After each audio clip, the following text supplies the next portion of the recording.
Ich bin der Vegan Satanist und gemeinsam begeben wir uns auf eine Reise.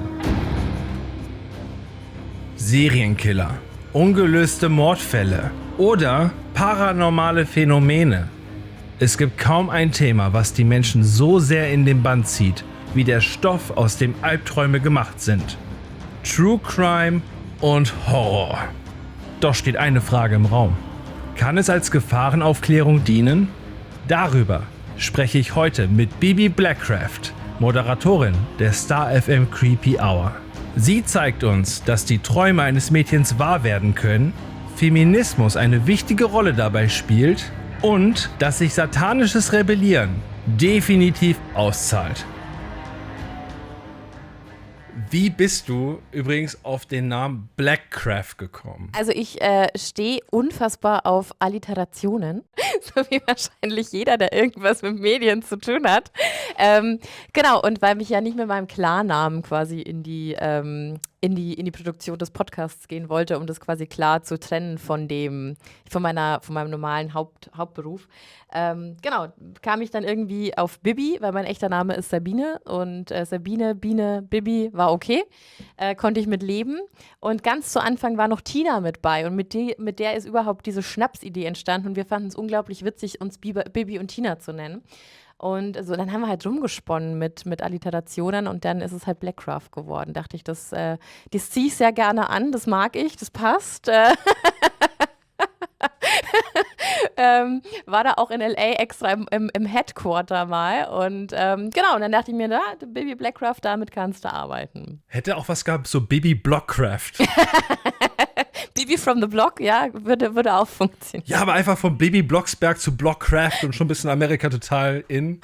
Weißt du, dann denken so, boah, krass, eine German Hexe, eine German Witch. Stimmt, wir sind ja viel, viel mystischer, ne, so. Ja, aber so kam es, also ganz unspektakulär. Und ich ärgere mich bis heute noch, ich hätte nämlich auch gern Bella Blackcraft genommen, aber irgendwann ist es dann zu spät. Kannst ja dann nicht mehr umswitchen, ist halt dann einfach so, ne? Aber durch die Alliteration hast du gute Chancen, eine Comicfigur zu werden bei Marvel Comics. Wer will das nicht? Ich glaube, das war ja der Vorsatz bei Marvel, dass man alle Figuren in Alliteration, damit die Leute sich das merken. Ja, so ein bisschen wie bei Bauer sucht Frau, da werden die Leute auch immer so anmoderiert. Ja. Die knackige, kernige Karin, ja, aus Kärnten. Ja, so funktioniert das. So funktionieren Medien. Wäre das etwas für dich, solche Texte zu schreiben? Es ist ganz lustig, weil ich früher gar nichts damit anfangen konnte und seit ich den Podcast habe, du musst ja dann anfangen, irgendwelche Teaser zu schreiben oder irgendwelche Beschreibungstexte und so. Und plötzlich habe ich mich da wiedergefunden, dass mir dann das total Spaß gemacht hat und ich mir dachte, komm, jetzt schreibst du mal das Promo selbst, das dann on air läuft und so. Also ich finde, Texten macht schon Spaß, finde ich. Ob ich es kann, weiß ich nicht, aber mir macht Spaß. Ich finde, man merkt, dass du das mit Spaß und Leidenschaft machst. Das hört man auch in den Folgen raus, die du halt vorträgst. Also wenn du die Geschichte nacherzählst, merkt man, dass du drin bist wie ein Geschichtenerzähler. Das freut mich sehr. Das ist das Schönste, wenn man Leute mitreißen kann. Ich finde, es gibt nichts Schlimmeres, aber das ist ja auch immer von Person zu Person unterschiedlich. Ich weiß nicht, wie es dir da geht, aber wenn du irgendwas anhörst, egal ob es ein YouTube-Video ist oder ein Podcast oder sonst irgendwas, entweder dir ist die Person hinter dem Mikro sympathisch und dann kann dir die Person auch alles erzählen und die könnte dir wahrscheinlich einen Beipackzettel vorlesen. Dann ist es völlig schick, aber sobald da irgendwas in der Stimme ist, mit was du nichts anfangen kannst, dann ist es schon raus. Und dann kann es auch noch so gut recherchiert sein. Ich glaube, es liegt immer daran, ob man der Stimme wohlgesonnen ist. Da ist was Wahres dran. So, aber bevor wir auf deinen Podcast eingehen und die ganze Geschichte, wollen wir dann mal mit der Zeit ein bisschen zurückspulen. In der Zeit, wo Bibi Blockcraft noch gar nicht bekannt war und wo Bibi Blockcraft vielleicht ihr Interesse für Medien entdeckt hat. Wann kam das bei dir? Für Medien im Allgemeinen? Ja, dass du gesagt hast, so, ich will Richtung Radio gehen oder Fernsehen oder was auch immer. Also es ist so, dass ich bis 25 gar nichts mit Medien am Hut hatte, sondern saß ganz blöd in der Bank rum und dachte mir, hier will ich nicht alt werden. Ich komme aus einer sehr, sehr christlichen Kleinstadt in Niederbayern und da kannst du halt nicht so viel machen, ne? Und mit Medien schon mal gleich gar nichts, außer du gehst halt dann nach München oder nach Nürnberg. Und dann hatte ich ja irgendwann diesen Job gefunden im Bankbereich und so wie das immer alle Eltern und auch Familienangehörige sagen, es ist doch ein sicherer Job und ist doch super. Ich habe gemerkt, aber ich war da fast 10 Jahre. Jedes Tattoo war zu viel, jedes Piercing war zu viel. Dann habe ich mir irgendwann mal erdreistet, mir meine Haare rot zu färben, von blond auf rot. Die Welt ist untergegangen in diesem kleinen Nest. Genau, und dann dachte ich mir irgendwann so, weißt du was, also dein Leben lang hier zu sitzen mit diesen ganzen Menschen, die in diesen Großraumbüros aufeinander sitzen und eigentlich nichts Besseres zu tun haben, als deine Lebensentscheidungen zu hinterfragen, habe ich gar nicht mehr so viel Bock drauf. Und deswegen habe ich um 9:30 an einem Dienstag einfach den Stift fallen lassen, bin aufgestanden und habe gesagt, dass die mich alle mal kreuzweise können. Und bin da nie wieder reingegangen und habe dann beschlossen, ich gehe jetzt nach Nürnberg und studiere Musikmanagement. Was man halt so macht.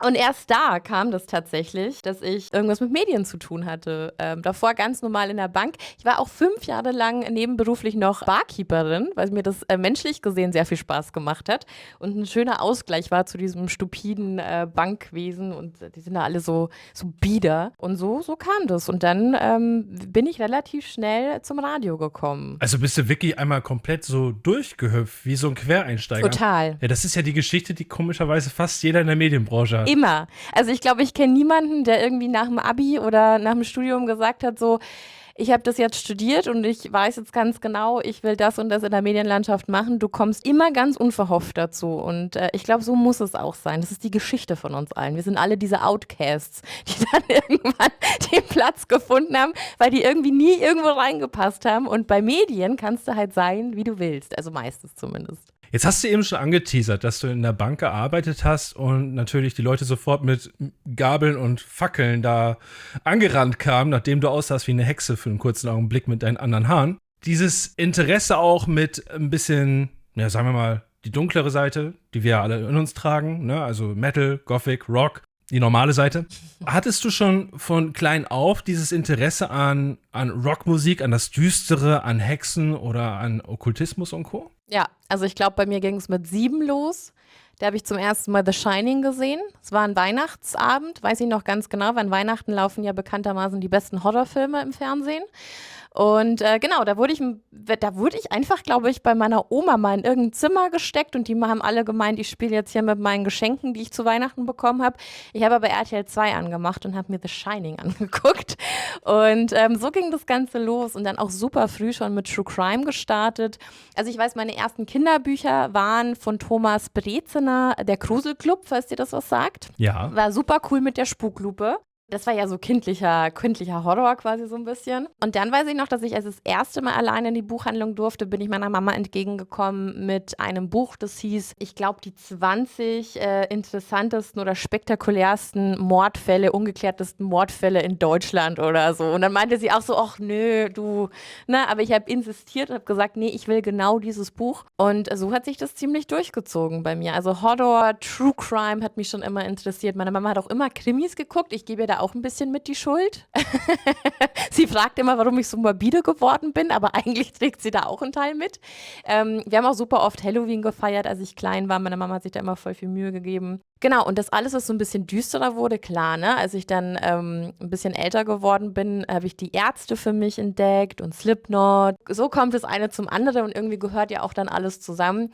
Und umso schöner ist es, dass es dann in meiner jetzigen Tätigkeit ja auch irgendwie so zusammenpasst mit Rockmusik und diesen Künstlern und dann eben meinem schönen Hobby des Podcasts. Du hast ja wirklich die Mischung entdeckt. Und diese Mischung, die gab es ja schon immer in der Evolution vom Horror. Das heißt, dass Rockmusik und Horror gehörten immer zusammen. Siehe Alice Cooper und Vincent Price oder Alice Cooper, der auch bei Freitag der 13. und Freddy Krüger mitspielt. Jetzt sagtest du eben diese Buchreihe, das finde ich interessant. Wir sind ja alterstechnisch nicht weit auseinander. Bei mir war es damals Gänsehaut. Kennst du ja wahrscheinlich auch noch. Ja. Und ich musste neulich lachen, als ich deinen Podcast gehört habe und du sagtest auf einmal zu Wolfi, deinen Kollegen, X-Factor. Da kennst du doch bestimmt diese Folge. Ja. Und er sagt dann auf einmal, er hätte es vielleicht nebenbei gesehen, nicht so wirklich. Aber du hast recht, tatsächlich. Ich bin genauso die Generation wie du. Das RTL 2 Dauerschleife, jeden Samstag. Ist so.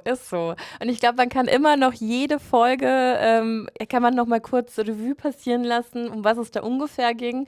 Und es gibt einfach so manche Geschichten, die haben sich so eingebrannt. Die haben sich einfach eingebrannt. Das ist genauso wie Simpsons Treehouse of Horror. Auch so ein Kult einfach. Gucke ich jedes Jahr immer wieder. Habe ich auch auf DVD zu Hause. Und ich finde, es gibt so kindliche Horrorgeschichten, die einfach unsere Generation, glaube ich, so hart geprägt haben, dass wir so eine ganz spezielle Liebesbeziehung zu Horror haben. Also so anders als, glaube ich, so manch andere. Egal, ob das jetzt für manche vielleicht Hokuspokus ist, Halloween Town, ne? So die Nummer. Bei mir waren es diese Sachen, die mich da einfach wahnsinnig geprägt haben. Und ich habe Horror schon immer mit irgendwas Schönem verbunden oder irgendwie so einem schönen Gefühl irgendwie. Ich habe mich einfach gerne gegruselt und fand diese ganze Ästhetik von Horror, egal ob es jetzt kindlich oder erwachsen ist, immer schon voll schön. Hat mich immer abgeholt. Als du eben erwähntest Shining, hattest du die Neuverfilmung gesehen oder das alte Original? Das alte Original. Ja, das zieht am meisten. Das ist einfach, weil es auch komplett anders ist als vom Buch. Ja. Und dann kaufst du das Buch und denkst dir, wo ist die Szene? Aber es gibt es einfach so oft, egal was jetzt auch für Remakes oder so rausgekommen sind. Wir hatten da ja auch schon ganz oft drüber gesprochen. Ich finde so Sachen, die du einfach in den frühen Jahren geguckt hast, die dich da noch voll abgeholt haben. Ich werde das auch nie vergessen. Ich war bei einer Freundin immer zu Besuch. Deren Vater hatte eine unfassbar große VHS-Sammlung zu Hause. Und ganz oben auf dem Regal standen immer die Horrorfilme. Und er hatte auf jeden Fall auch Horrorfilme, die man damals eigentlich noch nicht gucken durfte. Also die eigentlich auch gar nicht so legal waren, ne? Und natürlich haben wir uns die alle reingezogen und wir haben so ganz soft so mit Chucky oder so angefangen. Da war dann aber auch Tanz der Teufel mit dabei und sowas hat einfach damals, wenn du dir dann die Remakes von später anguckst, so wie jetzt zum Beispiel Evil Dead oder so, hat alles seinen Charme, aber kommt einfach nicht an das ran, was es einfach früher mit dir gemacht hat, weil du einfach super jung warst und weil das erste Mal Horrorfilm gucken ja auch was ganz Besonderes ist. Und je länger du dich mit dieser ganzen Bubble und mit diesem ganzen Genre beschäftigst, desto abgebrühter wirst du ja auch. Ne? Du hast zwar so einen Blick dafür, was finde ich jetzt gut und so ein Liebhaberauge da nochmal irgendwie drauf. Aber nichts kann dir das ja wiedergeben, was Horrorfilme mit dir gemacht haben, die du als junger Mensch zum ersten Mal geguckt hast. Das war ja wie Love at First Sight. Und dann kennst du ja wahrscheinlich auch noch, wenn der Vater die VHS-Kassetten hatte, dass das die 8. Kopie einer Kopie war, wo nur noch 1/3 Bild war, ein ganz schlechter Ton, aber es war scheißegal, weil man hat's gesehen. Man hat's gesehen und manchmal ist es ja auch das, was du nicht siehst, ist viel schlimmer als das, was du siehst. Durchaus. Also ich glaube auch meine erste Saw-Experience, darf man immer gar nicht so sagen, ne? Da war ich 14 oder 15 oder so. Und ich bin ja in einem kleinen badischen Dorf aufgewachsen, das sehr nah an der tschechischen Grenze war. Und wir kennen, glaube ich, alle diese Märkte und so. Und da hatte halt jemand irgendwann, ich weiß nicht, wer es gekauft hat, woher es kam, ich habe es auf jeden Fall nur geguckt. Und das Ende war einfach mute. Da, wo alles aufgeklärt wird, wo John Kramer aufsteht, was einfach super wichtig für den ganzen Plot ist, aber ich saß trotzdem ganz gebannt vor diesem Fernseher und dachte mir, was ein geiler Film. Und habe das dann erst im zweiten Anlauf Saw dann wirklich verstanden, was da jetzt eigentlich passiert war. Zum ersten Mal dann auch die richtige coole Endmusik gehört, zum ersten Mal verstanden, dass er die Tür zuknallt wie Leatherface. Exakt. Ja, dafür braucht man Ton. Dafür braucht man... Ich war trotzdem beeindruckt, ne? Also da siehst du aber, wie gut die Aufnahme einfach war von diesem Film. Ja, definitiv. Also wenn die Qualität bei der DVD auch noch mitgespielt hätte, mit Sicherheit. Aber wie gesagt, ich war komplett hooked. Also du kannst nicht alles verlangen von einem tschechischen Markt. Nein. Du kannst ja froh sein, dass du nicht wie bei Hostel geendet bist. Stimmt allerdings. Auch so ein Film, der mich super krass geprägt hat. Hostel finde ich immer noch nach wie vor auch ein richtiger Meilenstein gewesen. Fand ich gut. Wie siehst du das denn heutzutage? Also ich finde das immer, also mit einem leicht kritischen Auge muss ich lächeln. Zum Beispiel, wir haben jetzt Art der Clown, ja, der dominiert die Kinos. Die Leute sagen alle, boah, wie schlimm und gewalttätig. Und unser einer denkt sich, naja, Fulci gab's damals auch schon. Ich weiß nicht, wo dieser Hype herkommt. Ist das vielleicht wieder für diese neuen Teenies, eine neue Generation von Slasher, wie damals Scream in den 90ern? Nee, genau, also ich glaube, wenn du jetzt so an die großen 4 oder 5 Horror-Killer denkst, die uns jetzt die letzten 40, 50 Jahre begleitet haben, dann hast du Michael Myers, du hast Jason Voorhees, du hast Freddy. Na, also es gibt so ein Ranking schon fast. Und dann kommt vielleicht noch mal so Pennywise, da musst du schon aber viel Glück haben, dass die Leute da noch drauf anspringen. Und so zieht sich das dann quasi bis ins Hier und Jetzt. Und ich finde, der Art der Clown, da hat Damien Leone einfach was geschaffen, was super krass Mainstream-tauglich geworden ist. Also wenn ich mir angucke, als der erste Terrifier rauskam, war der einfach noch super low budget und super ja, Indie einfach. Ich würde es einfach als Indie-Film betiteln. Einfach was für Liebhaber. Wir haben's alle total gefeiert. Ich meine, bestimmte Szenen, ne, gerade mit der Säge und so, die haben sich so eingebrannt. Dann kam der Zweier, der schon krass gepusht wurde. Und jetzt finde ich, mit dem Dreier ist einfach dieser Hype um Art so dermaßen da, was früher eben nur Charaktere wie Michael Myers und Jason geschafft haben. Also das ist, glaube ich, so dieser Neuzeit-Killer, der ganz gut funktioniert und der ja mit dem Witz von Freddy im Endeffekt besticht. Ne? Du hast ja diese stillen Killer, die nie was sagen, die einfach da sind und langsam gehen. Oder du hast jemanden wie Ghostface oder wie Freddy, die einfach den Witz mitbringen. Und das kombiniert Art der Clown ganz gut. Also Damien Leone hat da echt was geschaffen, was viele vor ihm in den letzten 20 Jahren nicht hinbekommen haben. Da gebe ich dir vollkommen recht. Und der Simplizismus, das Kostüm ist nicht kompliziert. Nee, ist so. Also dadurch lenkt er auch nicht ab. Er hat ja nicht irgendwie ein Narbengesicht oder irgendwas. Es ist ja einfach nur ein dösiger Clown auf gut Deutsch. Ja, aber der Schauspieler halt einfach auch, ne? Also das ist ja, also da hat er ja echt richtig, richtig viel Glück gehabt. Und ich glaube, wie war denn das? Ich glaube, beim Casting oder bei der Audition hat er ja quasi aufzeigen müssen, wie er jemanden köpfen würde oder so. Und hat ja dann nochmal so getan, als würde er nachsalzen. Und das hat ihn dann überzeugt, Damien Leone. Und ich konnte es mir bei ihm einfach so gut vorstellen und dachte mir so, ja, sehe ich auch. Ich verstehe, warum es geworden ist. Das ist auch mega interessant, dass der Hauptdarsteller extreme Social Anxiety hat, also Angst in der Menge. Und dass er im Theater auch Musicals performt hat. Alles, was kinderfreundlich ist. Er hat sogar bei Grinch mitgemacht. Ehrlich? Ja, bei dem Musical von Grinch hat er mitgespielt. Und deswegen ist es sehr lustig, dass er eigentlich nur kinderfreundliche Sachen gemacht hat und jetzt Art der Clown ist. Ach, krass. So läuft das. Manchmal steckst du nicht drin, wo du reinrutschst. Jetzt kommen wir mal weiter. Du bist dann irgendwann ja zu Star FM gekommen. Genau. Hattest du jemals das Gefühl, dass du so ein Dream Gap hast oder dass Leute sagen, nee, du bist eine Frau, lass mal? Definitiv, ja.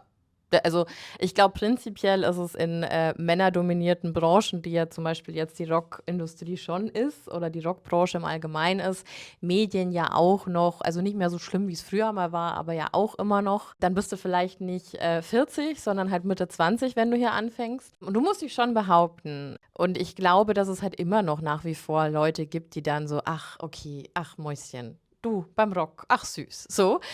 Die mache ich dann gerne mundtot, einfach indem du weißt, von was du sprichst. Also indem du einfach weißt, dass du gut in deinem Job bist, dass du Ahnung vom Fach hast. Und damit kriegst du die dann ganz schnell. Und ich lasse Leute auch gerne mal auflaufen, wenn sowas ist. Und ich finde aber schon, also ging mir jetzt zum Beispiel bei den Metal Hammer Awards dieses Jahr so, ich war da in diesem Bereich gestanden und habe ganz, ganz viele tolle Kolleginnen von mir getroffen, die alle im Rockbereich unterwegs sind, die alle in meinem Alter sind, also so Mitte 30 und die alle wirklich tolle Positionen bei großen Firmen haben, die halt alle mit Metal zu tun haben, die mit Rockmusik zu tun haben, die einfach, da wo es wirklich um große Künstler und KünstlerInnen geht. Und das fand ich sehr, sehr schön, dass man auf solchen Events dann immer so sieht, okay, cool. Und wir verstehen uns alle und wir mögen uns alle. Und ich glaube, wir wissen einfach, wie hart das es manchmal sein kann.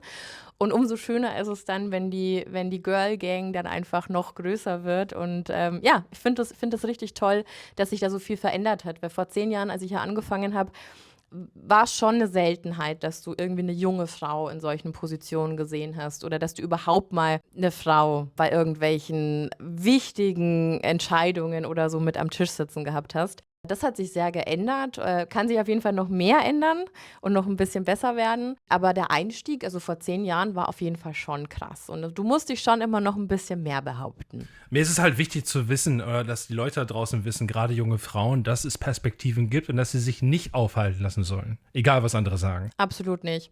Und dann kann man auch gerne mal damit leben, dass man als dominant betitelt wird, was sehr oft passiert. Bei Männern würde man wahrscheinlich sagen, oh, die wissen aber, was sie wollen. Bei Frauen ist es dann halt eher das Wort dominant oder anstrengend oder ne, so. Kann man aber alles, finde ich, mit Professionalität auch wegignorieren und den Leuten einfach beweisen, dass es auch anders geht, ne? Musst du beweisen, dass es anders geht. Das ist definitiv so. Ja. Witzigerweise, wenn eine Frau Widerworte gibt, dass das von Männern immer als dominant angesehen wird, finde ich ein bisschen kurios. Vielleicht sollten sie nachschlagen, was das Wort Dominanz bedeutet. Vielleicht. Du hast dann deinen Podcast gestartet, die unheimliche Stunde, zu Englisch Creepy Hour. Nein, eigentlich heißt es Creepy Hour, auch zu Deutsch die unheimliche Stunde. Entschuldigung, falsch rum. Du hattest das mit 2 anderen Freundinnen gemacht. Ihr habt es zu dritt gestartet. Wie kam das zustande? Und dann noch die Frage, wie kam es, dass es dann zu Star FM rüberschwappte? Es ist ein reines Star FM-Produkt, weil wir hier alle schon angestellt waren und dann kam das große C, das keiner mehr hören will. Und wir hatten alle viel, viel weniger zu tun, weil wenn du beim Radiosender arbeitest, also wir hatten jede Woche 2, 3, 4 Konzerte, wir hatten Veranstaltungen. Wir waren alle eingespannt und plötzlich war Corona und keiner konnte mehr was machen. Und damals war Tina eben noch hier. Die ist jetzt schon zweifach Mama, deswegen ist sie gerade im Mutterschutz. Und meinte dann irgendwann mal bei so einem Bierchen zu Hause, Mensch, eigentlich könnten wir ja auch mal so einen Podcast starten. Und lustigerweise wurden ja zu Corona, ich glaube, ich hatte mal die Zahl im Kopf, es waren, glaube ich, in Deutschland 46.000 Podcasts, die zur Corona-Zeit, in dieser Quarantänezeit oder in dieser Lockdown-Zeit angemeldet wurden. Jeder hat einen Podcast gemacht, ne? Das war voll das Ding. Und dann habe ich gesagt, na, wenn überhaupt, dann mache ich aber nur irgendwas, was mich wirklich anfixt. Also nichts, ich will keinen Laber-Podcast machen, wie alle über ihren Tag sprechen oder was jetzt gerade das Neueste auf Netflix ist, sondern ich will irgendwas machen, was mich wirklich abholt und ich will irgendwie Mehrwert schaffen. Und so sind wir dann da drauf gekommen und Tina war so, ja, sie findet Mystery ganz cool. Und was aber zu dem Zeitpunkt der Fall war, sie war da halt schon schwanger. Also wussten wir, okay, wenn wir das anfangen wollen, müssen wir noch eine dritte Person mit dazu nehmen, weil sonst stehe ich ja ohne Co-Host da. Und ich bin auch ganz ehrlich mit dir, wir haben 2 oder 3 Folgen aufgenommen und ich dachte mir, ja, okay, 10 und dann wird das Ding wieder eingestampft. Also ich glaube, in der ersten Folge war das Wichtigste, wie viele Snacks und wie viele Getränke auf dem Tisch standen, anstatt irgendeinen roten Faden zu haben. Und da wollten wir auch noch ganz viel. Also da haben wir ein Quiz mit eingebaut und einen Serienmörder und dann noch einen Mystery Fact und dann noch, also es war viel zu viel. Diese Pilotfolge war viel zu lang, viel zu viel, super unkoordiniert.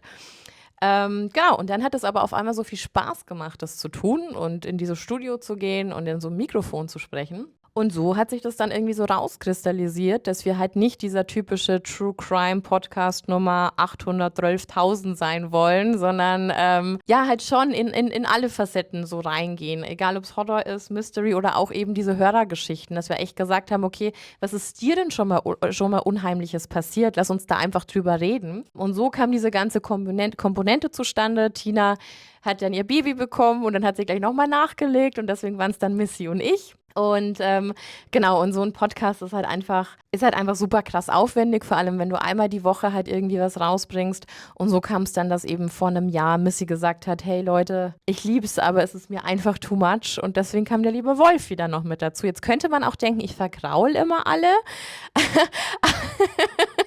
Du bist zu dominant. Ich bin zu dominant, jetzt haben wir es wieder. Ja, aber so ist eigentlich die ganze Geschichte, wie es zu diesem Podcast kam. Einfach nur aus Jux und Dollerei. Und als wir da ins Studio gegangen sind, ich habe damals unseren jetzigen Gesellschafter, damals noch Geschäftsführer, angerufen und meinte, du David, könnten wir das machen? Hättest du da ein Problem mit? Er so, tobt euch aus.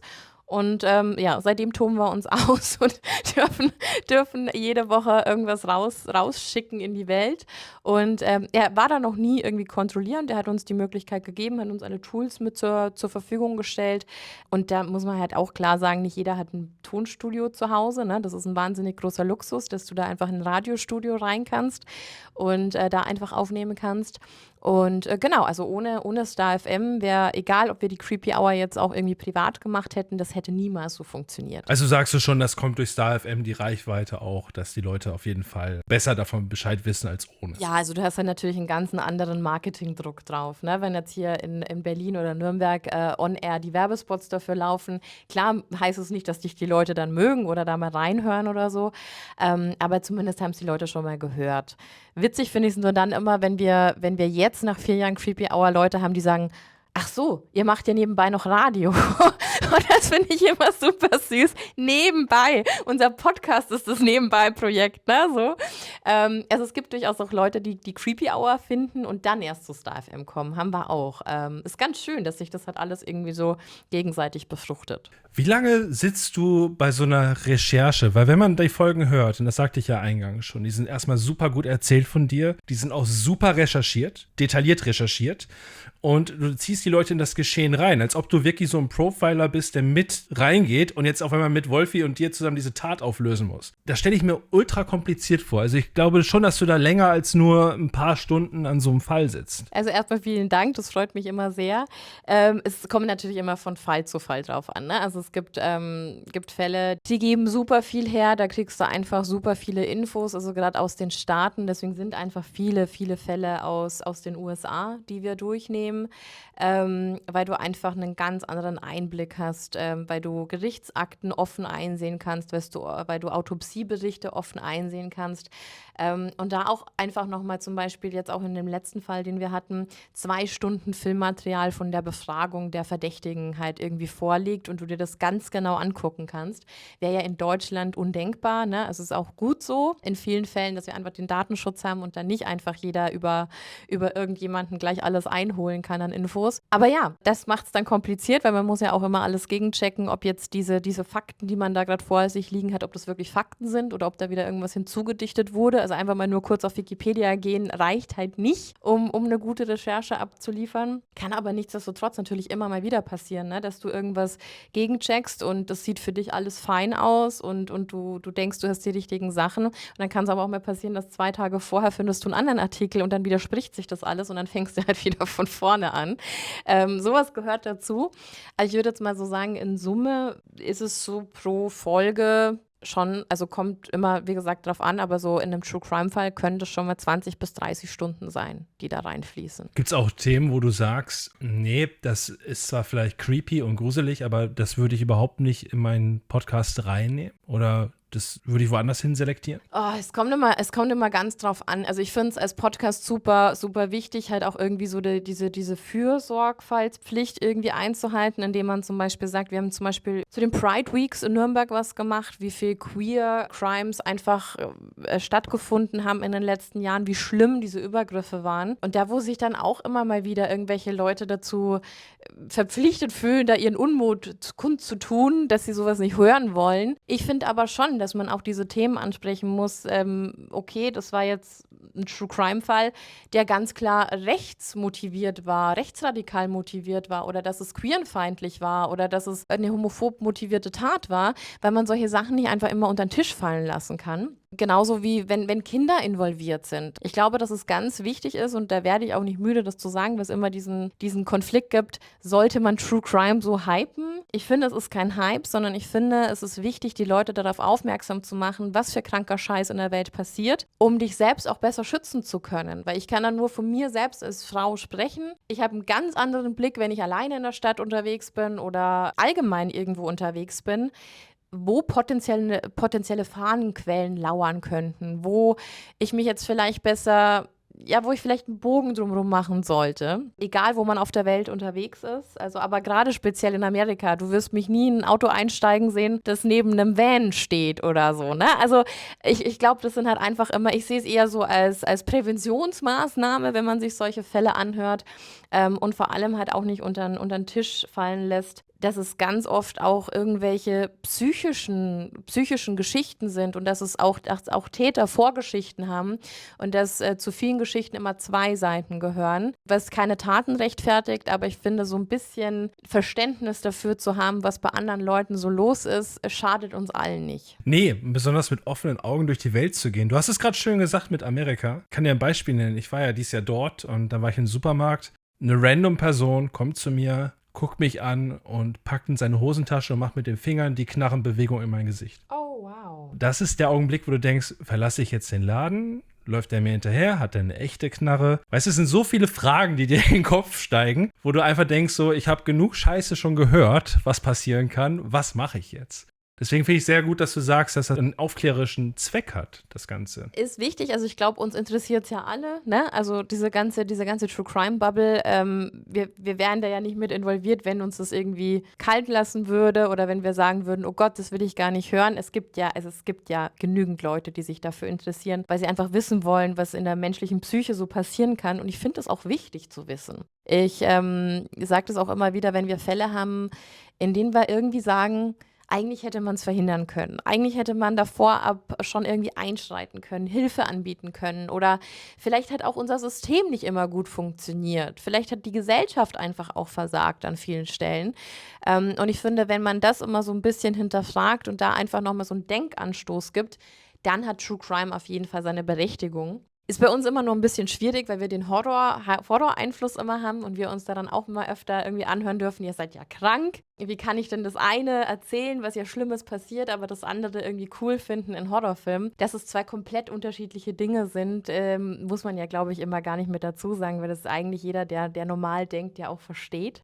Weil dann dürftest du keine Computerspiele spielen, du dürftest keine Musik mehr hören. Also das zieht sich ja durch alle Gesellschaftsbereiche, die es so gibt. Und von daher, ja, dann darfst du eigentlich auch kein Boxen mehr gucken, weil da tun sich Leute auch wissentlich Gewalt an. Es ist immer so ein ganz schmaler Grat. Und von daher bin ich da sehr, sehr dankbar, dass wir so eine tolle Community haben, die da auch immer für alles offen sind. Und wenn du irgendwie keinen Bock auf Horror hast, dann lässt du die eine Folge halt einfach aus und switcht dann in die Mystery-Folge. Aber ich glaube, es ist ja alles in der Creepy Hour erlaubt oder gewollt, was die Leute beschäftigt und irgendwie Angst macht. Ja, Na, so. ich mag das. Also ich fühle mich dann auch immer gut danach. Besonders wenn man von Zuhörern die Horrorgeschichten hört, ohne Lösung, fühlt man sich richtig schön danach. Ja, du warst ja auch schon mal Teil von unseren Hörergeschichten. Ja, das war lustig. Das war super. Aber es ist ja bis heute nicht geklärt, wer meine Shapeshifter-Mutter ist. Falls die Leute da draußen jetzt ein bisschen irritiert sind, Bibi hat aufklären können, dass meine Mutter ein Wendigo ist, weil sie zeitgleich in 2 Räumen war und wir bis heute nicht wissen, wie das sein kann. Es ist gruselig. Es ist einfach gruselig. Es ist super gruselig, aber vielleicht war es auch nur ein Glitch in der Matrix. In der Matrix. Vielleicht liege ich auch einfach im Koma und das habe ich mir alles nur irgendwie, weißt du, das ist eigentlich, das Ich, was jetzt hier ist, liegt im Koma und da war dieser Glitch mit der echten Realität. Vielleicht sind wir ja alle irgendwie nur die Sims der Außerirdischen. Könnte ja auch sein. Die Theorie fand ich auch sehr spannend. Wir driften ab. Es wird ganz schlimm gerade.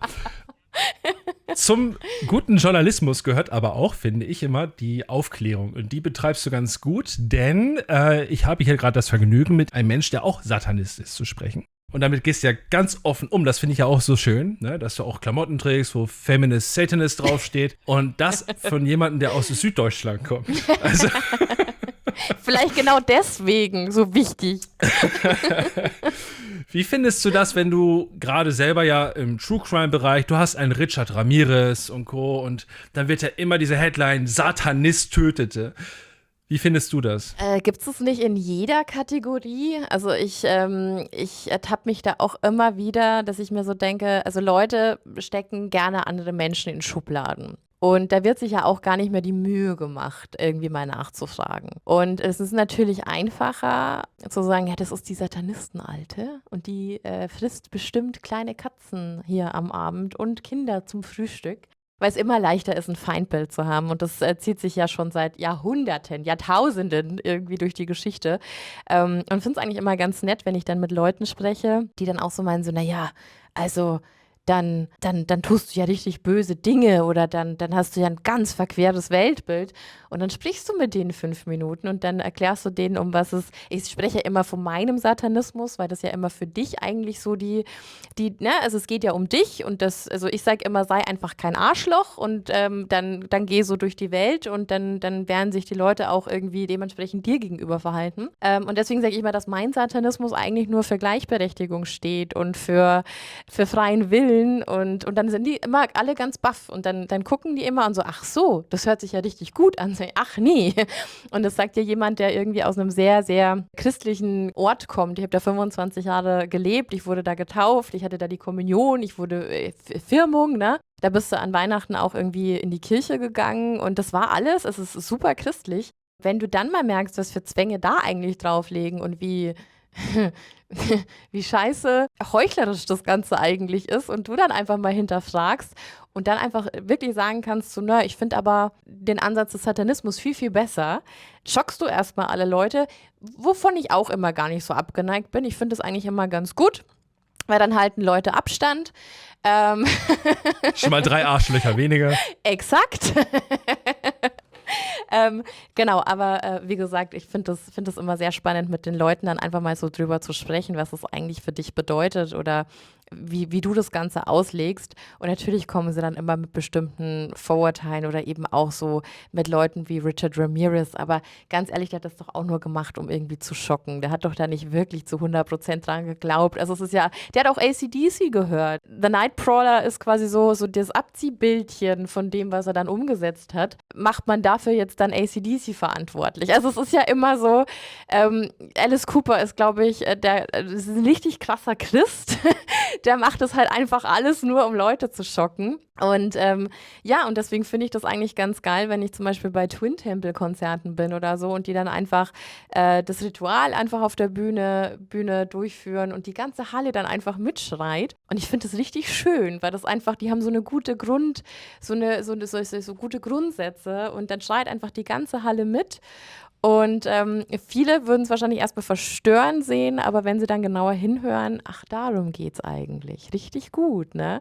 Und ich glaube, dass Satanisten viel, viel bessere Ansätze und moralische Vorstellungen haben, als alles, was sich das Christentum sonst so auf die Fahne schreibt oder gerne wäre. Definitiv. Was ich schön fand ich gerade, was du sagtest, dass man es hinterfragt. Dann hat man nämlich auch den Blick, dass das Ganze ja eigentlich eine Sektenform ist. Ist immer sehr lustig, wenn Christen auf Scientology mit dem Finger zeigen, aber selber genau diese Ansätze durchzieht. Ich frage mich immer, gab es eigentlich jemals einen buddhistischen Killer? Bestimmt. Also nenn mir irgendwas, wo noch nie jemand durchgedreht ist. Oder also egal in was.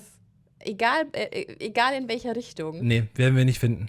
Ist nicht machbar. Gibt's nicht. Gibt's einfach nicht. Und von daher sollten die Leute einfach mal entspannter bleiben. Was ich hier lustig finde, ist ja, dass der Begriff Satan ja aus dem Jüdischen kommt und übersetzt Ankläger heißt. Und wenn wir uns jetzt mal die Geschichte angucken, ist The Satanic Temple die einzigen, die es wirklich durchziehen, weil die immer vor Gericht sind.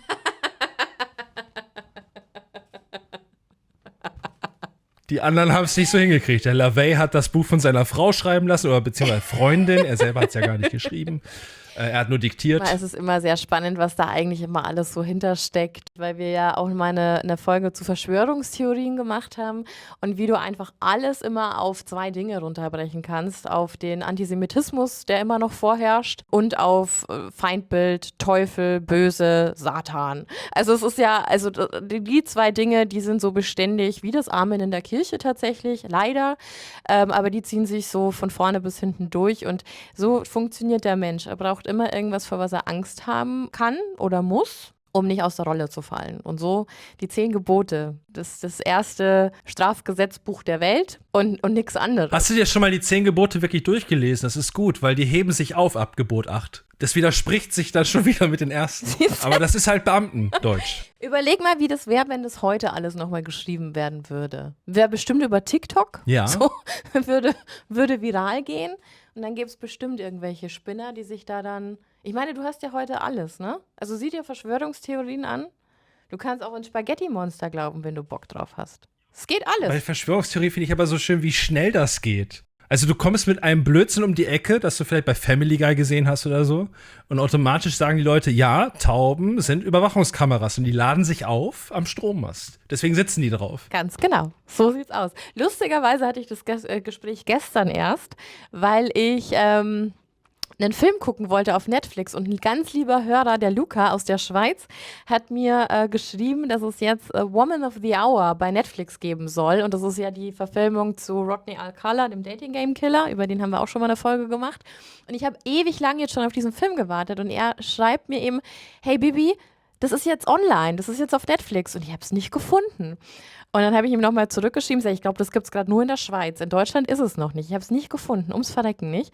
Und dann hat er auch gemeint, habe ich gesagt, das ist doch eine Verschwörung. Dann hat er auch gemeint, du musst die Tauben vor deinem Fenster verscheuchen. Daran liegt's, die stören alles. Oder Netflix hat eine Sperre bei dir. Vielleicht. Weil die wissen, du bist so True-Crime-süchtig. Und dann hat der Algorithmus schon gesagt, darf die nicht finden.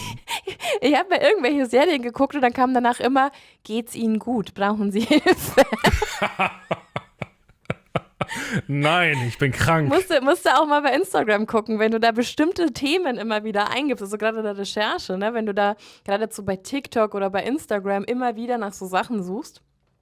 Kommt irgendwann tatsächlich der Hinweis, ob du Hilfe brauchst, weil deine Suchanfragen zu verstören werden. Das hatte ich eine Zeit lang hier für die Firma, wo ich arbeite. Wenn ich die Filme entschlagnahme oder Bonusmaterial mache zu Sadiko Narzissta, ne, dann, der Name sagt ja schon, was drin ist. Ich habe immer zu meinen Eltern gesagt, sollte ich sterben, lass die Polizei niemals meinen PC anmachen. Das sage ich auch immer. Irgendwann wird hier die Tür eingetreten. Ja. Und am allerbesten war, ich habe ja auch mal für irgendeinen Film, für irgendeinen True-Crime-Fall recherchiert und hatte Tatortfotos offen und hatte daneben den Autopsiebericht. Und dann kam irgendjemand und hat hier die Rauchmelder gecheckt und stand dann so hinter mir und ich war halt total vertieft, weil du fällst da ja auch voll in so ein Loch, wenn du in der Recherche bist. Und dann drehe ich mich so um und er guckt voll verstört auf meine 2 Bildschirme. Ich so, ach so, nee, das ist nur Recherche. Und er war so, aha, okay, und ist dann wieder gegangen. Der hat, glaube ich, für den Tag nichts mehr gebraucht. Aber ja, das ist so Daily Business, nicht wahr? Ja, oder wenn du in einer Firma bist, die auch Erotikfilme vertreibt und die kriegst du dann kommst du Besuch und sagst, du hast deine Pornos hier offen rumstehen. Ja, klar. Du, guck mal, wie es hier bei mir gerade aussieht in Vorbereitung auf unsere Halloween-Party. Ah, Siehst du? diese Leichensäcke würden mir gar keine, nee, ist okay, würde ich auch dahin stellen. Ganz normal, ganz normal. Ich habe hier auch einen Sarg, den habe ich irgendwann mal von EMP geschenkt bekommen, weil wir einen verlost haben und einen habe ich geschenkt bekommen.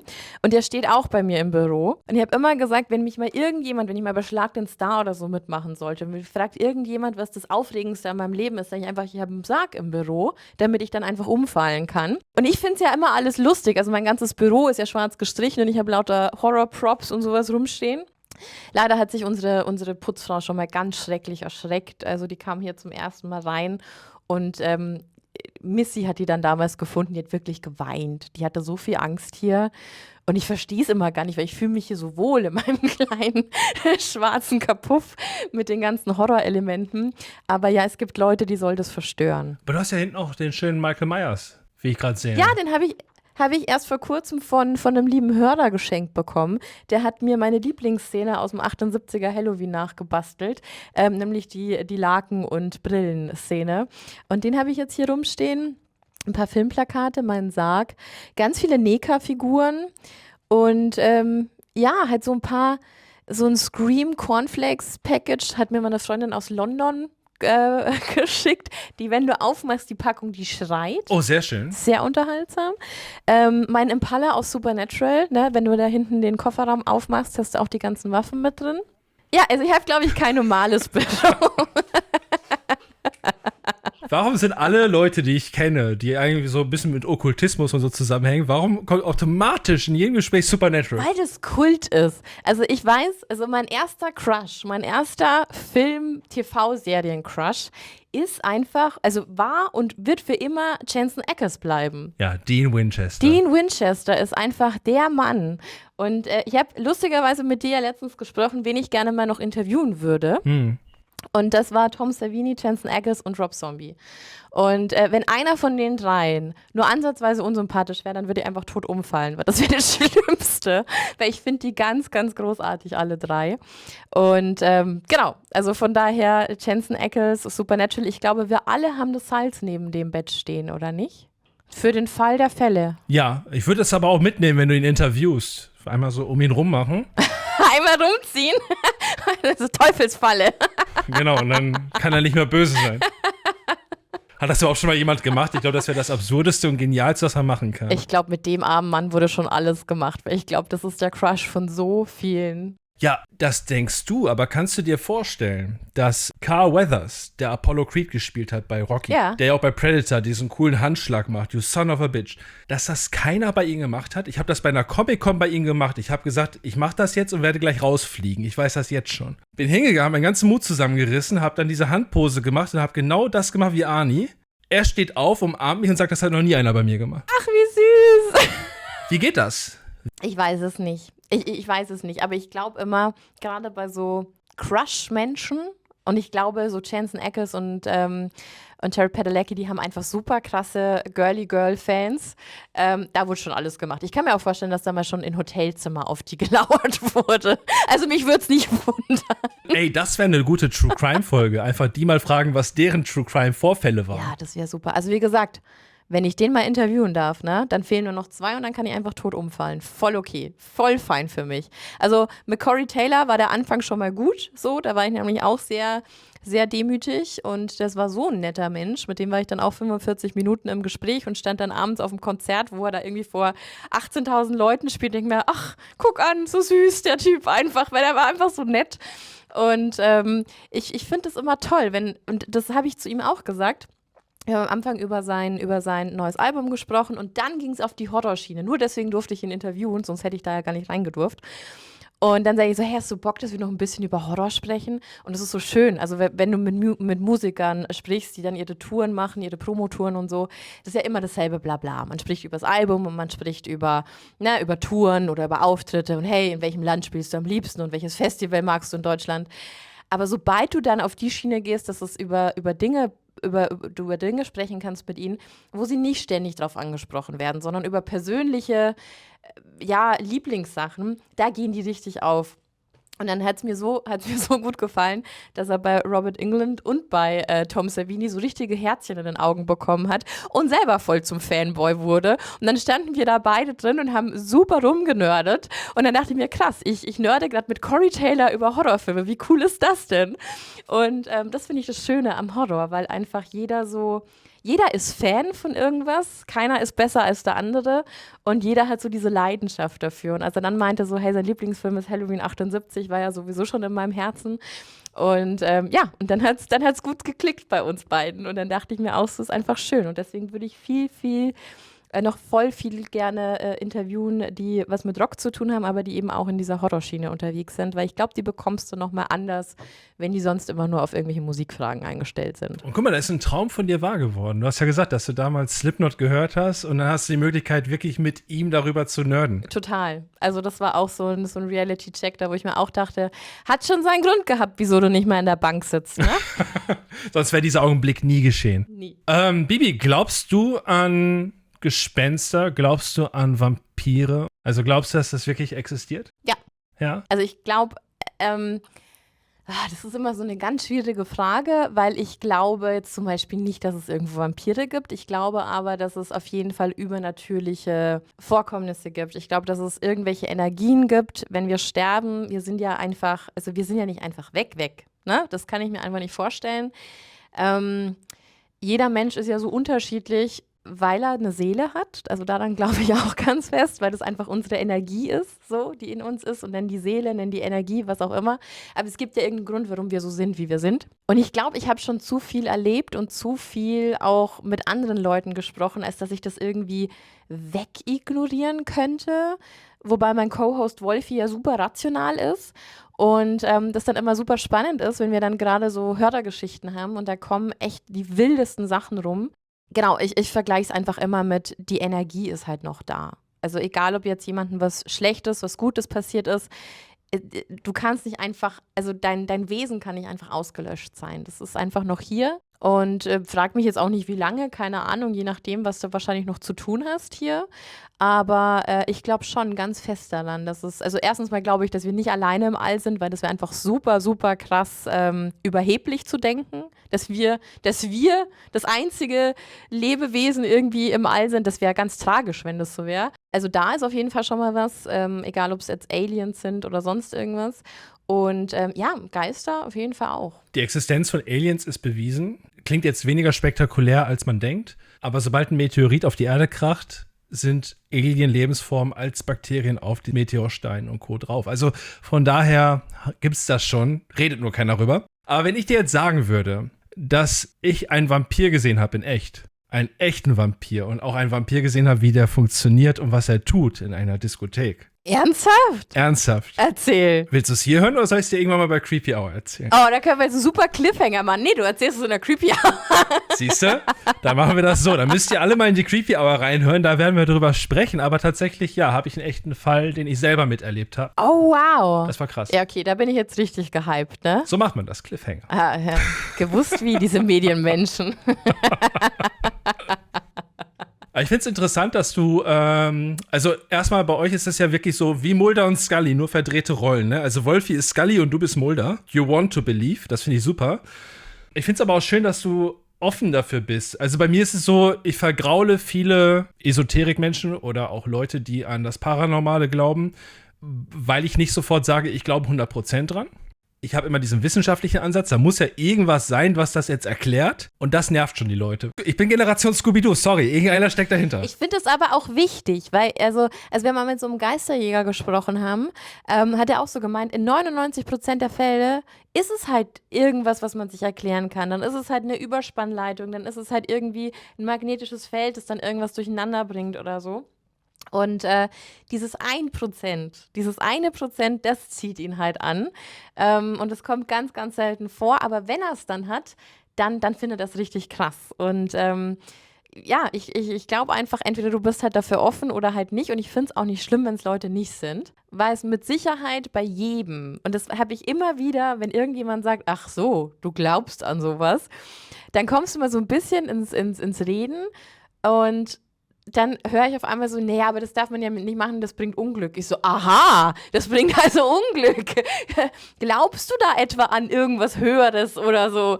Und so holst du die Leute meistens halt ab, ne? Und jeder, glaube ich, der schon mal Menschen verloren hat, das sage ich in der Creepy auch immer wieder, wenn es dir für einen kurzen Moment hilft, über einen Verlust hinwegzukommen, weil du dir jetzt denkst, das hat mich jetzt an die Person erinnert oder irgendwie war das jetzt, das kann doch kein Zufall gewesen sein, dann lass es doch einfach so stehen. Dann ist es schön für dich, dann denk an die Person, die du verloren hast, hab für einen kurzen Moment das Gefühl, die Person passt noch auf dich auf und ob man es jetzt rational erklären kann oder nicht, ist doch vollkommen egal. Eben, das ist der Augenblick, den du halt für dich hast, ne? Und das ist halt die Geschichte, die du mit dir tragen kannst. Exakt. Ob das jetzt dann der Realität entspricht oder nicht, sei dahingestellt, ist auch Wumpe. So sieht's aus. Auch nicht jeder Song ist autobiografisch, das müssen wir auch so sehen.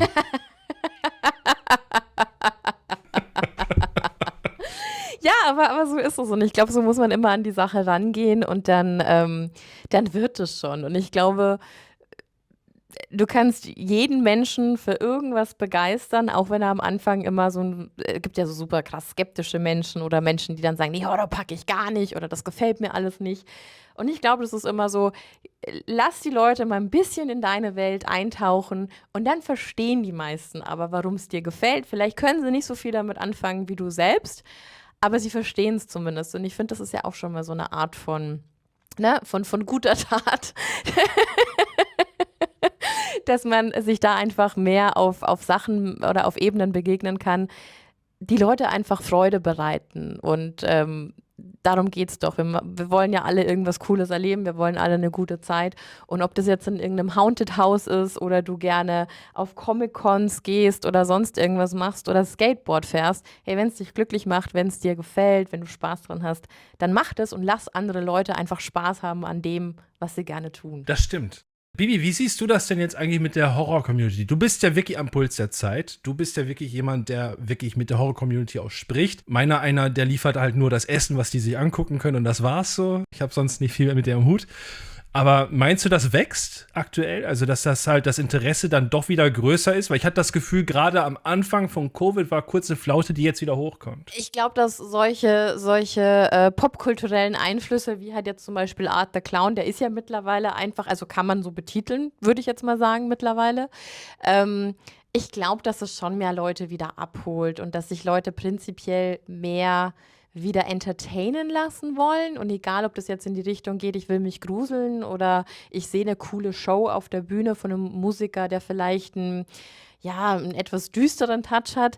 Das ist wieder mehr in Mode, habe ich das Gefühl. Und auch gerade so durch Hollywood. Also Wir haben da ja auch schon mal drüber gesprochen. Ich bin jetzt kein so ein Riesenfan von den neuen Blumhouse-Sachen und bin kein Fan von Megan. Und also diese ganzen Nummern, um auf Biegen und Brechen noch einen TikTok-Tanz für die neue Generation da irgendwie rauszuschinden. Das ist nicht mein Horror, aber dafür gibt es halt auch ein Publikum. Und das ist doch schön, wenn die damit quasi ein Entry-Gate zum Genre finden. Ja. Und so sehe ich das bei Rock auch. Also, weil bei Rockmusik ist es ja auch immer so, dass ganz viele Leute immer denken, das hören nur alte Männer auf Harley Davidson und mit Bier in der Hand und mit Lederkutte. Aber da gibt es ja so viel mehr. Also da gibt es ja so viel Genre und da gibt es ja so viel. Es ist ja nur dieses große Dach der Rockmusik. Und ich finde es immer ganz schlimm, wenn Leute so gatekeepen. Ja, Mai, und wenn jemand den Einstieg zur Rockmusik über Machine Gun Kelly findet, weil der eben jetzt mit Avril Lavigne mal was gemacht hat und die 15-Jährige dadurch Led Zeppelin auf einmal kennenlernt, dann ist es doch gut. Dann ist es ein Einstieg und wir haben alle irgendwo mal angefangen. Und so sehe ich das bei Horror, so sehe ich das bei Musik, so sehe ich das bei allem. Keiner fällt als Profi oder als Superkenner irgendwie aus den Wolken, sondern wir fangen ja alle irgendwo mal an. Und deswegen glaube ich, hat alles im Horrorbereich auch seine Berechtigung, egal ob man es jetzt gut findet oder nicht, weil es gibt immer kreative Köpfe dahinter, also gerade bei den Indie-Produktionen, die sich dabei was gedacht haben, die dafür ganz, ganz viel Herzblut und Liebe mit reinstecken. Habe ich jetzt auch wieder gemerkt, ich war ja beim Fantasy Filmfest mit dabei, da wo immer ganz viele tolle neue Arthouse-Perlen gezeigt werden, Sci-Fi und Horror und Thriller. Auch wenn da mal einer dabei ist, der dich vielleicht nicht so abholt, kannst du aber trotzdem mit 20 anderen aus dem Kino gehen und eine Person wird dabei sagen, krass, voll der gute Film. Es hat alles seine Berechtigung, ne? Und deswegen, wenn es einen Einstieg liefert, ist doch super für uns alle. Man merkt, dass du im Radio arbeitest. Du hast mir die Fragen völlig vorweggenommen. Das fand ich gut. Entschuldige. Nein. Ganz im Gegenteil. Ich finde das super. Da muss ich weniger fragen. Das ist das Schöne. Weil du ja gesagt hast, dass du in dieser Filmjury warst. Hättest du dir jemals damals gedacht, als du in der Bank gearbeitet hast, dass du jemals sagen würdest, ey, ich sitze irgendwann mal in so einer Filmjury für Fantasy Filmfest? Auf keinen Fall. Also ich habe die Anfrage auch irgendwann im Juni oder so erst bekommen, als dieser Award eingeführt wurde. Das war ja der Feel Good Award. Und wir waren 7 Juroren aus 7 Städten, weil in 7 Städten das Fantasy Filmfest eben ist. Und lustigerweise war ich die einzige Frau. Und dachte mir auch so, wieso fragen die mich denn jetzt? Weil da waren großartige Menschen mit in dieser Jury und da waren Regisseure mit dabei und wirklich Leute, die das schon jahrelang machen, über Jahrzehnte hinweg. Und am Anfang war ich auch so, wirklich? Also es war eine riesengroße Ehre, einfach von, hey, ich schaue mir wirklich gerne Horrorfilme an, zu, ich mache Podcasts drüber und ich rede ganz viel darüber und habe mir deswegen vielleicht ein bisschen Nerdwissen angeeignet, zu, die trauen mir jetzt zu, dass ich da irgendwie eine Meinung zu haben darf. Fand ich super schön und hätte ich nie mit gerechnet, aber es ist allgemein, ich glaube, wenn du irgendwas in dem Bereich machst, der dein Hobby ist, wenn du das irgendwie schaffst, dass du das dann so umsetzt, wie zum Beispiel bei mir mit dem Podcast, ist es ja immer wie Ostern, Weihnachten und Geburtstag zusammen, wenn du auf einmal so Sachen machen darfst. Wenn du in den Moviepark gehen darfst, da schon irgendwie ein- und ausgehst, da bei einer Maze mithelfen darfst, wenn du in so einem Kino sitzen darfst und Filme bewerten darfst, wenn du Leute kennenlernst, interviewen darfst. Also ich meine, auch, dass wir beide uns kennengelernt haben, war ja auch nur der Creepy zu verdanken. So und also wir waren da auf dieser Horrorcon und da über 5 Ecken kannte man sich irgendwie und das ist immer noch wie so ein Fiebertraum. Das ist einfach nach 4 Jahren Podcast, dass man so viele Möglichkeiten hat und dass man so viel erleben darf. Ist nicht selbstverständlich und finde ich unfassbar schön. Nach wie vor noch jeden Tag eine wahnsinnig große Ehre, dass ich das so erleben darf. Also ich bin unfassbar stolz auf dich. Wirklich. Und wir kennen uns ja noch gar nicht so lange. Das ist so lieb, Dankeschön. Ja, aber wirklich, als wir jetzt auch da im Moviepark in Bottrop waren und dann gab es dieses eine Maze, wo du dran mitgewirkt hast, da sieht man einfach mal, wie toll das Ganze ist, dass du wirklich deinen Traum leben kannst und auch was umsetzt. Und das finde ich einfach schön. Also da war ich wirklich stolz, als ich es gesehen habe, dann durch diese Maze und dann sieht man auch das Creepy Hour-Bild. Da habe ich gedacht so, wow, das ist cool. Das ist ganz lieb, vielen Dank. Das ist wirklich, also mich freut es immer wieder, wenn man einfach mit so vielen tollen Leuten zusammenkommt, weil es verbindet einfach so. Und ich finde, ich habe das jetzt nicht so oft, dass ich mit Menschen instant klicke, die halt irgendwie nicht in meiner Bubble sind. Vielleicht kennst du das auch, Ja. dass ich eigentlich immer so diejenige bin, die man dann irgendwie komisch anguckt oder so. Und das finde ich das Schöne an der Community einfach, dass du in dieser ganzen Horror-Bubble einfach, da guckt keiner den anderen blöd an oder, ne, also das ist so sehr harmonisch und ich mag das, dass da Leute wirklich zusammenkommen, die auch dann zusammengehören. Ich finde das super schön. Wir sind halt die Außenseiter. Ja, we are the weirdos, Mister. Und das ist auch gut so. Aber weird ist ein schöner Begriff. Das habe ich gerade neulich schon mit Faye Hell geklärt. Weird ist einfach ein Begriff, den stempel ich mir gern drauf. Also wäre auch ein schönes Tattoo-Motiv. Weirdo. Siehst du? Ja, voll. Habe ich mir auch schon mal überlegt, ob ich das hier so stechen lasse. Fände ich auch gut. Direkt hier so am Hals. Ja, direkt hier so, damit jeder gleich Bescheid weiß. Ja, ich wollte hinten über die Arschbacken, Moses wäre das Mehrteil. Ach, du, Tattoos, ich finde ab einer gewissen Anzahl an Tattoos, und da sind wir ja beide jetzt nicht so weit entfernt, dass da Wie, schon du hast Tattoos? ein paar Das ist ja unzählige auf der Haut sind. Und ich finde, ab einer bestimmten Anzahl, also wenn du die nicht mehr zählen kannst, dann darfst du dir auch stechen lassen, was du willst, weil dann fragt eh keiner mehr nach, weil das geht in der Summe der Tattoos einfach unter. Das ist lustig, ja, da hast du recht. Ein guter Freund von mir, der wusste nicht, dass ich der Vegan Satanist bin. Wir hatten da kurz irgendwie über Tattoos gesprochen, da habe ich gesagt, ich habe dieses Pentagramm vom Vegan Satanist auf dem Bein. Und dann sagt er zu mir so, jo, den kenne ich auch, das sagt mir auch was, habe ich neulich auch gesehen, wo ich so dachte, witzig. Wirklich? Der wusste nicht, dass ich diese Person bin unter diesem Make-up. Ja, funktioniert ja scheinbar. Das ist aber schon auch stark. Aber manchmal ist es so. Also ich war auch, als ich da im Moviepark war, als wir uns gesehen haben an diesem Samstag, saß ich da halt noch alleine, weil ich habe auf euch gewartet und bin mit einem Freund von mir, der monstert im Park, halt schon in den Park rein und dann saß ich da halt so blöd rum. Und dann habe ich schon gemerkt, dass zwei Mädels neben mir irgendwie so tuscheln und dann bin ich aber gegangen und dann hat es ungefähr 2 Minuten gedauert und hatte ich eine Nachricht. Ich wusste jetzt nicht, kann es sein, dass du im Moviepark bist und gerade neben mir gesessen bist? Also, das ist so witzig, weil sie hatte wohl Instagram offen und hat das die ganze Zeit mit mir so verglichen und hat sich dann aber nichts sagen getraut und hat sie erst schreiben müssen, bis sie dann rumkam und dann mal ein Foto gemacht. Und finde ich total witzig, wie das manchmal so läuft. Aber ich glaube, ich sag dir, wie es ist, mir würde es auch nicht anders gehen. Weil als ich auf der HorrorCon war und wir waren davor schon auf Instagram befreundet quasi oder geedit, wie man da auch sagt. Ich bin alt, ich weiß es nicht. Auf jeden Fall habe ich dann auch voll lange überlegt, ob ich jetzt zu dir hingehe. Und dann meinte Axel so zu mir von den Fried Guys, sag dem Noro doch mal schöne Grüße. Und dann dachte ich, gut, jetzt habe ich einen Vorwand, jetzt kann ich Hallo sagen. Das hattest du mir erzählt, stimmt. Wo ich auch so dachte, wie muss ich gewirkt haben, dass man sich nicht traut, zu mir hinzugehen. Nein, ich finde es so immer so, weißt du, so, weil wenn man sich nicht kennt, finde ich es immer ein bisschen unhöflich. Und dann dachte ich mir, komm, wenn du mal Ruhe hast, dann sage ich schon Hallo und so. Ich finde es dann auch immer voll doof zu sagen, ey, wir sind auf Instagram befreundet, weißt du. Kennst du mich? Aber ich hatte tatsächlich den Vorfall, gute Freunde von mir sind ja Michael und Jessica von Grimlife. Wir sind halt eng befreundet, aber privat, es hat nichts mit dieser ganzen YouTube-Geschichte zu tun, das war schon vorher. Da war es halt sehr witzig, dass ich tatsächlich Leute habe, die mir einfach schreiben und sagen, ey, ich bin der beste Kumpel von den beiden. Wo ich immer denke, nee, bist du nicht. Ich kenne die beiden anderen Freunde von denen.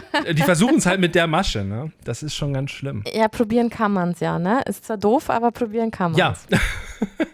Aber umso schöner ist, dass wenn du in ein Restaurant gehst, als die beiden hier in Deutschland waren, wir sind einfach zu Peter Pane gegangen, haben dort gegessen und auf einmal kam die Serviererin, guckte nur ganz irritiert, die beiden sprachen sie auf Englisch an und sie sagte zu mir auf Deutsch, sind das wirklich die von Grimlife? Ich dachte, ja, das sind die. Warum sind die hier in Bielefeld? Ja, warum? Was fällt euch ein? Total irritiert. Dann ging die nette Dame weg, später wollte ich bezahlen, eine Kollegin kam dann meinte die Kollegin, kann ich nochmal meine Kollegin von Anfang hier hinschicken, dass sie abrechnen, das wäre für sie der Abend. Und ja, da haben Michael und Jessica für sie auf den Bon unterschrieben. Ach, süß. Ja, ja. Aber das finde ich immer so schön, wenn du halt irgendwie Leuten eine Freude machen kannst mit sowas, oder? Es ist einfach so. Was ganz Simples einfach. So schön. Also ich meine, jetzt sind die beiden halt echt eine Größe, ne? Also so, ich kenne auch niemanden in meinem Umfeld, der die beiden nicht kennt. Aber finde es dann so schön, wenn man dann solche Leute kennenlernt oder dann trifft oder mit denen ins Gespräch kommt. So ging es mir mit Corey Taylor auch. Und auf einmal vergeht so Zeit und du findest dich in so einem ganz normalen Gespräch wieder. Ja klar, weil wir ja alle Menschen sind. So, wir brennen ja alle für irgendwas.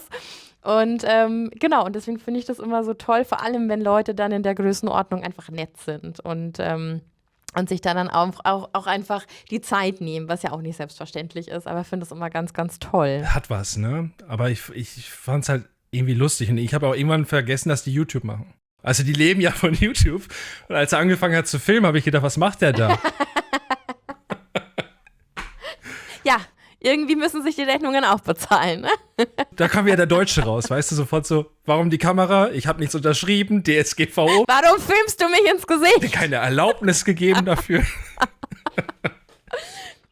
Aber da hast du bestimmt auch schöne Touren mitgemacht, oder? Mit den beiden. Ja, ich war ja der Taxifahrer quasi für die in Deutschland. Das heißt, ich war gezwungen, diese Touren mitzumachen. Da gab es ja gar keine andere Wahl. Ja, das heißt, du bestimmt ganz dolle gelitten, ne? Aber hallo, 3 Stunden in den Norden hochfahren, das ist ganz schön, das geht in den Rücken. Aber danke der Nachfrage. Ich finde es schön, dass du fragst. Tut da sonst keiner. Ja, ne, so bin ich. Anders als Wolfi das immer behauptet, bin ich ganz umgänglich. Wolfi lügt auch nicht. Immer! Nee, natürlich habe ich da auch schöne Touren mitgemacht.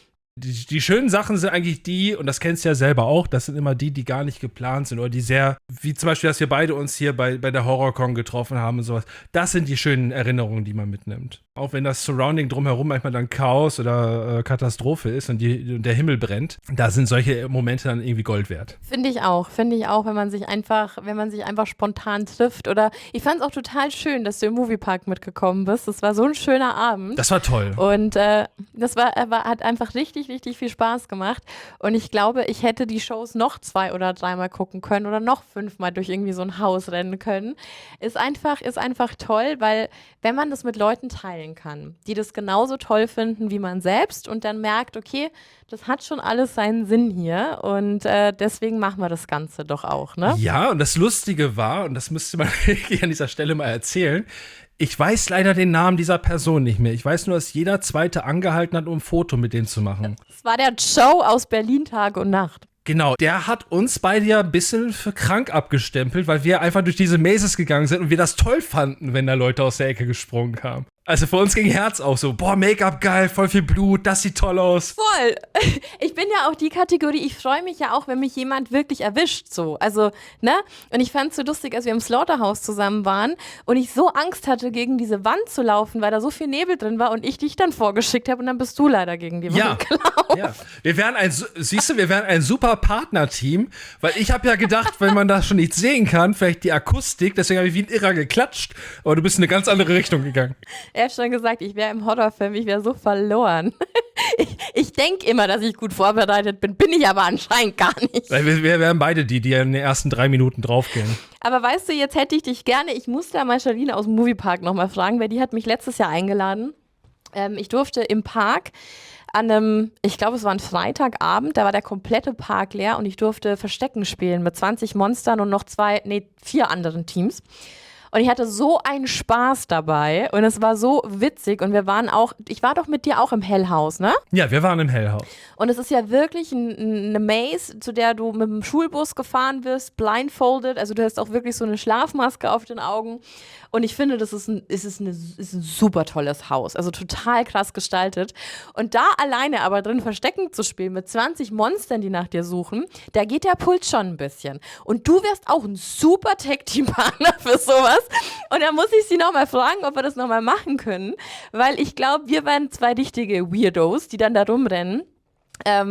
Ich habe es dir, glaube ich, schon erzählt, als wir in der einen Schlange angestanden haben, als ich in Orlando war bei den Universal Horror Nights, bin ich auch durch diese Halloween-Maze vorletztes Jahr gelaufen. Und ich war ja wie ein kleines Kind im Süßigkeitenladen, weil das mein absoluter Lieblingsfilm ist. Es ist ein bisschen scheiße in den Staaten, weil es immer diese Endlos-Queues sind. Also du hast immer jemand hinter oder vor dir. Ich habe mich schon immer zurückfallen lassen, um quasi die Szenerie noch mehr für mich alleine zu haben. Und dann kam aus irgendeiner Ecke besagter Michael Myers mit diesem Bettlaken und der Brille über den Augen auf mich zugerannt und wollte mich erschrecken. Und meine Reaktion war instant, oh my God, yes! Und bin dann auf den zugerannt. Und das war echt so der Moment, wo ich mir dachte, mit dir stimmt doch auch irgendwas nicht. Der hat auch ein bisschen verstört geguckt, der Scare-Actor, und ist einfach wieder abgezogen. Aber das war mein Highlight. Deswegen steht auch vorne immer, die Leute bitte nicht anfassen. Das ist nicht wegen der Schlägerei, sondern falls Bibi einfach wieder Lust hat zu umarmen, weil es das total toll findet. Hätte ich wirklich gerne gemacht, einfach so eine Bärhack. Bei Midsommar Scream dieses Jahr hatten die auch so Mazes aufgebaut. Und ich hatte einen extremen Jetlag von Deutschland nach Amerika, da diese 9 Stunden Differenz, das hat mich umgehauen. Und dann haben wir uns angestellt für diese Maze und sind dann durchgelaufen. Es gibt ein Handyvideo. Ich muss mal die Person fragen, ob sie mir das schicken kann. Ist jetzt kein Witz, da kriegst du einen Lachkrampf ohne Ende. Ich denke die ganze Zeit, wir stehen noch an. Und dann gehen wir raus. Und dann sagt sie, du hast nie einmal geschrien. Da hab ich gesagt, wann geht's denn los? Ach, du hast nicht gemerkt, dass du bereits durchgegangen bist? Nein. Dann war es aber eine schlechte Mail. Nee, die war super gut. Beim zweiten Mal habe ich dann auch die gefeiert, aber ich hab's nicht gerallt. Es war. Ach so, okay. Weil den ganzen Tag alle Leute kostümiert rumliefen und so. Ich dachte einfach, das wäre völlig noch, wir stehen noch in der Schlange oder so. Ach, schön. Aber ich finde auch, also ich finde das, was der Moviepark auf die Beine stellt, ist schon wirklich, wirklich gut und kommt denen in Amerika sehr, sehr nahe. Bin aber immer noch ein wahnsinniger Fan von Knott's Scary Farm in L.A. Also das war, glaube ich, so das Nonplusultra, was ich bis dato an Mazes gesehen habe oder allgemein an einem von einem Horrorfest oder so. Das war schon top-notch. Also das war krass. Gut, das Level ist da drüben nochmal anders, weil Halloween natürlich größer geschrieben wird als hier. Auf jeden Fall. Aber was hier aufgefahren wurde im Moviepark, ich war auch begeistert. Ja, ne? Ich finde auch. Muss man lassen, Hut ab, das ist geil. Ich finde auch. Und vor allem, wenn du es dann mal preis-leistungsmäßig neben Amerika stellst. Also das ist schon wirklich krass dann.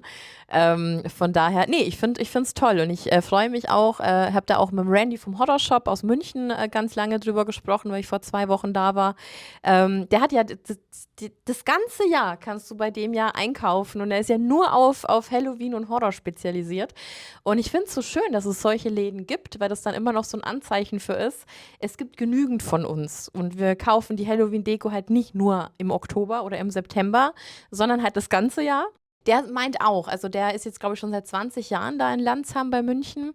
Und am Anfang also er kommt selber aus Amerika und am Anfang waren die super skeptisch, ne? Und waren immer so, ja, keine Ahnung, und Halloween ist ja eigentlich nicht so unser Ding. Und mittlerweile geht es in diesem Dorf, in Landsham halt total ab und jeder ist angefixt und alle Leute kaufen Animatronics vor die Tür und noch mehr Deko und jeder will sich übertreffen und dann gibt es irgendwie am Brunnen wirklich so ein Get-Together von allen Nachbarn und so. Und ich finde es so schön, dass einfach diese Traditionen einfach auch mal mitgenommen werden können, ohne darüber zu schimpfen, dass wir alles aus Amerika übernehmen. Es ist einfach schön, es macht einfach Spaß und ist doch auch für die Kinder toll. Und wir reden von Süddeutschland. Wir reden von Süddeutschland. Wir reden von Süddeutschland, das ist verrückt. So schlimm sind wir gar nicht. Das sagst du. Nee, aber ich finde, Horror Shop ist ein toller Laden, zumal du bist ja auch ein Fan davon, Trick or Treat Studios, ja. Neka und Co. Die Sachen kriegt man halt dort, ne? Und das ist etwas, was so schwierig zu bekommen ist, mehr oder weniger. Also Neka nicht so wirklich, aber Trick-or-Treat-Produkte, die sind sehr schwer zu bekommen in Deutschland. Ich bin da auch immer wieder ein bisschen enttäuscht, wenn ich auf verschiedene Cons oder so gehe, wie wenig man doch teilweise vor Ort kaufen kann. Deswegen war ich bei der HorrorCon tatsächlich positiv überrascht von diesem einen Stand. Ich weiß nicht, ob du den gesehen hast mit diesen SFX-Produkten. Also da gab es auch, glaube ich, einen Finger, der ein USB-Stick war oder so und eine Lampe aus Menschenhaut, ne, in Anführungszeichen. Der war toll, der Stand. Und sowas hätte ich gerne wirklich mal in der ganzen Halle in Hülle und Fülle an Produkten und an Figuren. Ich bin auch mal durch den Compton Market gelaufen und habe nach einer bestimmten Neka-Figur gesucht in einem ganz, ganz tollen und toll sortierten Laden.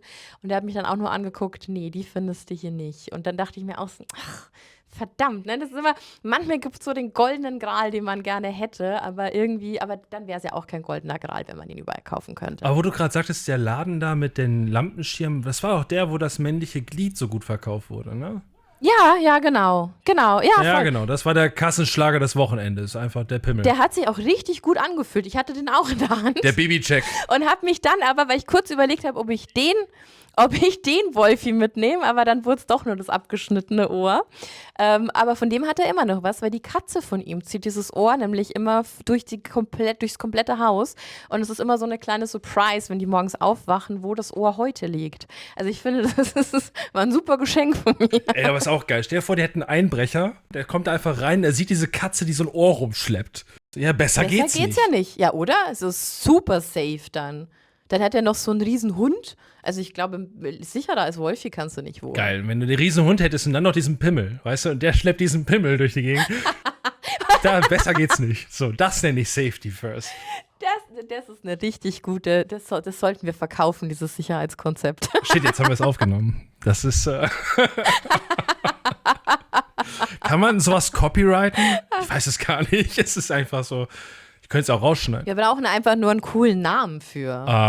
Da musst du mit deiner Alliteration kommen. Das funktioniert ja hier auch.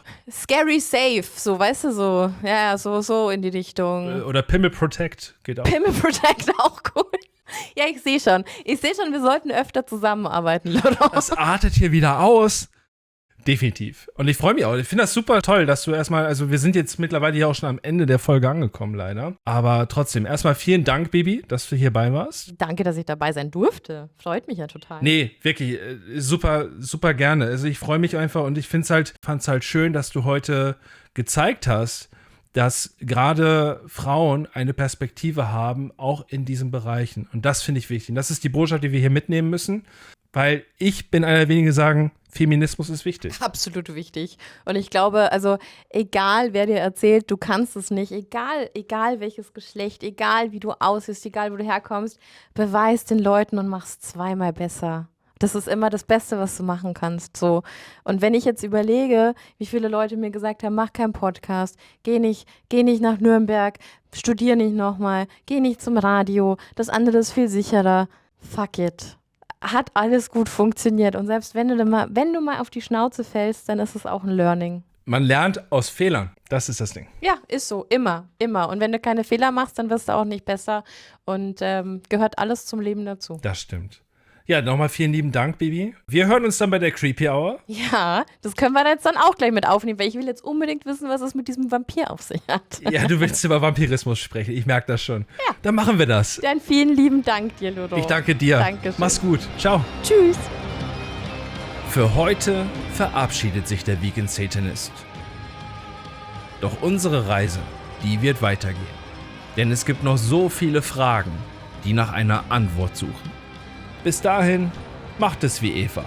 Esst einen Apfel und bleibt böse. Bis zum nächsten Mal.